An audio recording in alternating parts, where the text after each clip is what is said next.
எப்படி இருக்கீங்க? நல்லா இருக்கீங்களா? இந்த நாள் நன்றாக சென்றிருக்கும் என்று நான் விசுவாசிக்கிறேன். இன்றைக்கு ஒரு ஜெபத்தை குறித்து பார்க்க போகிறோம். யோபு 42 அதிகாரம் 10வது வசனம். யோபு தன் சிநேகிதருக்காக வேண்டுதல் செய்த போது கர்த்தர் அவன் சிறையிருப்பை மாற்றினார்.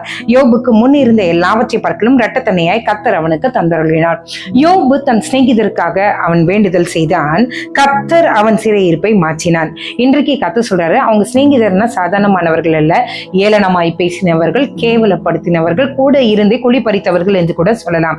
அப்படிப்பட்ட சிநேகிதர்கள், அவர்களுக்காக அவன் வேண்டுதல் செய்கிறான். கர்த்தரிடத்தில் வேண்டுதல் செய்யும் போது கர்த்தர் அவனுடைய சிறையிருப்பை மாற்றினார். இன்றைக்கு கர்த்தர் நமக்கு சொல்லிக் கொடுக்கிற காரியம், யார் உங்களை ஏளனப்படுத்தினார்களோ, யார் உங்களை கீழ்ப்படுத்தினார்களோ, யார் உங்களை கேவலமாய் பார்க்கிறார்களோ, கேவலமாய் நடத்துகிறார்களோ, அவர்களுக்காய் நீங்கள் ஜெபியுங்கள். கர்த்தர், நீங்கள் எந்த சிறையிருப்பில் இருக்கீங்களோ அந்த சிறையிருப்பில் இருந்து கர்த்தர் உங்களை மாற்ற வல்லவராய் இருக்கிறார். அது மட்டுமல்ல, உங்களை போல யார் யார் என்னென்ன பிரச்சனைகளை நடுவிலே மாட்டிக்கொண்டிருக்காங்களோ அத்தனை பேர்களையும் நினைத்து ஜெபிங்க.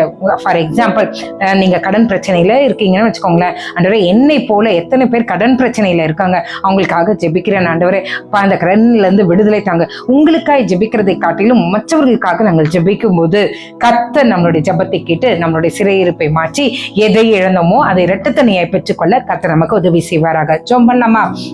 எங்களை நேசிக்கிற நல்ல பரமபிதாவே, அப்பா, எத்தனோ பேருக்கு லாஸ்ட் நீர் எங்களை தந்திரே, உமக்கு நன்றி. யோபு தன் சிநேகிதருக்காக வேண்டுதல் செய்த போது கர்த்தர் அந்த ஜெபத்தை ஏறெடுத்து அவனுடைய சிறையிருப்பை மாற்றினது மட்டுமல்லாமல் அவனுக்கு எதை இழந்தாரோ அதை இரட்டத்தனையாய் நீர் கொடுத்தது உண்மையானால், அப்பா, இந்த வேளையில நாங்கள் ஒப்பு கொடுக்கிறோம் ஆண்டவரே. எங்களை போல இருக்கிற மற்றவர்களுக்காக ஜெபிக்கிற அந்த ஜெப ஆவியே எங்களுக்கு ஊற்றுங்க ஆண்டவரே. மற்றவர்களுக்காய் நாங்கள் ஜெபிக்க, உண்மையாய் ஜெபிக்க, அவர்களுடைய விடுதலைக்காய் உண்மையாய் ஆண்டவருடைய பாதத்துல விழ எங்களுக்கு உதவி செய்யுங்க ஆண்டவரே. அப்பா, எங்களுடைய சிறையிருப்பையும் மாற்றுங்க ஆண்டவரே.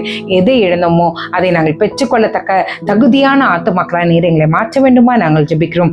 இந்த இரவுல ஆண்டவரே, எத்தனை பேர் ஆண்டவரே ஏதோ ஒரு காரியத்தை ஆண்டவரே கைகூடி வர வேண்டும் என்று ஒரு தாயார் நீங்கள் ஜெபித்து கொண்டிருக்கீங்க.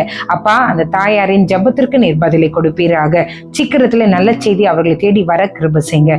எல்லாவற்றும் கையில ஒப்படைக்கிறேன். இயேசுவின் மூலம் ஜெபம் கேளும் நல்ல பரமபிதாவே. ஆமென், ஆமென், ஆமென். God bless you.